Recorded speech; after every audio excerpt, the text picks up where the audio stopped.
ایک ویران شہر میں جو گھنے درختوں سے گھرا ہوا تھا، وہاں ایک درندہ رہتا تھا جسے شاکا کہا جاتا تھا۔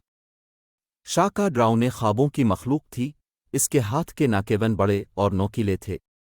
وہ رات کے وقت سڑکوں پر گھومتا تھا، ان سب کو مار کر کھا جاتا جو سورج وبنی کے بعد گلیوں میں گھومتے۔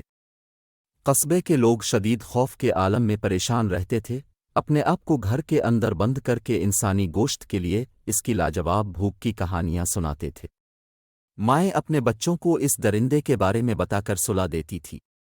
دہشت نے گھیر لیا تھا، لیکن جیسے جیسے سال گزرتے گئے، چند بہادر لوگوں نے دہشت گردی کے سنگین دور کو چیلنج کرنے کی ہمت کی۔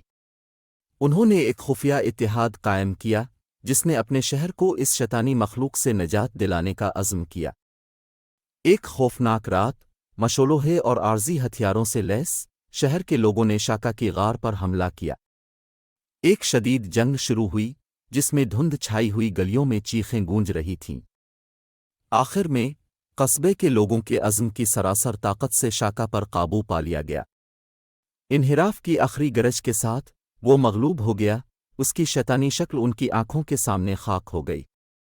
جیسے ہی شہر پر صبح ہوئی، دھند چھٹنا شروع ہو گئی، جس نے ایک بار خوفزدہ رہنے والوں کے لیے ایک نئے دن کی صبح کا انکشاف کیا۔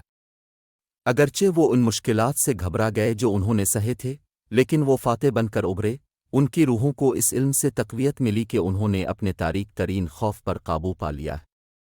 اس دن کے بعد سے اس قصبے میں امن و سکون اور خوشحالی کے دن آنے لگے۔